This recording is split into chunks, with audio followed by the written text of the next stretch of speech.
Thank you. Mr. Sanders? Thank you, Madam Chair, and Mr. Greenspan, nice to see you again. Mr. Greenspan, I have long been concerned that you are way out of touch with the needs of the middle class and working families of our country, that you see your major function in your position as the need to represent the wealthy and large corporations. And I must tell you that your testimony today only confirms all of my suspicions. And I urge you, and I mean this seriously, because you're an honest person. I think you just don't know what's going on in the real world. And I would urge you, come with me to Vermont, meet real people. The country clubs and the cocktail parties are not real America. The millionaires and billionaires are the exception to the rule. You talk about an improving economy while we have lost 3 million private sector jobs in the last 2 years.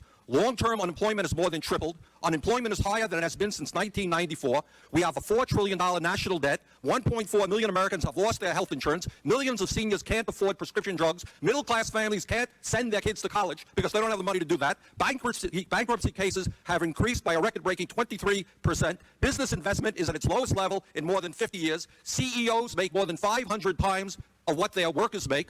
The middle class is shrinking. We have the greatest gap between the rich and the poor of any industrialized nation, and this is an economy that is improving.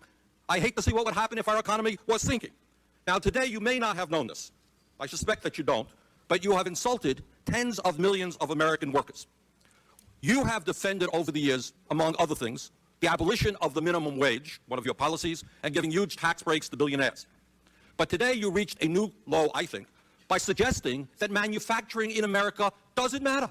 It doesn't matter where the product is produced. We lost 2 million manufacturing jobs in the last 2 years alone, 10% of our workforce. Walmart has replaced General Motors as the major employer in America, paying people starvation wages rather than living wages, and all of that does not matter to you. Doesn't matter. If it's produced in China, where workers are making 30 cents an hour, or produced in Vermont, where workers can make 20 bucks an hour, it doesn't matter.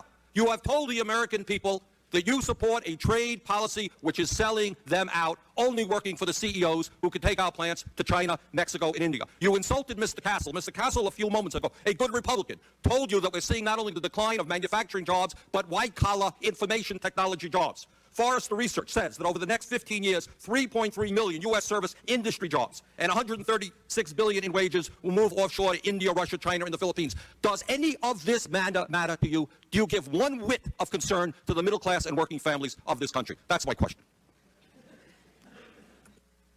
Congressman, we have the highest standard of living in the world. No, we do not. You go to Scandinavia and you will find that people have a much higher standard of living in terms of education, health care, and decent paying jobs. Wrong, Mr. Greenspan. May I answer your question? You sure may. Thank you.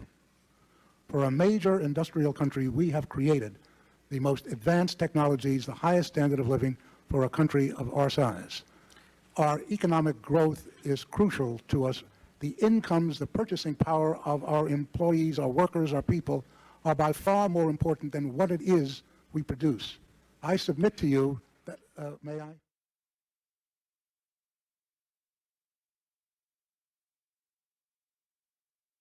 And what I'm saying to you is, yes, I found a flaw. I don't know how significant or permanent it is, but I've been very distressed by that fact. But if I may I just finish an answer to the question previously? You found a flaw in the reality? A flaw in the model that I perceive is the critical functioning structure that defines how the world works, so to speak. In other words, you found that your view of the world, your ideology was not right. It was not working. Precisely. No, that's precisely the reason I was shocked, because I've been going for 40 years or more with very considerable evidence that it was working exceptionally well.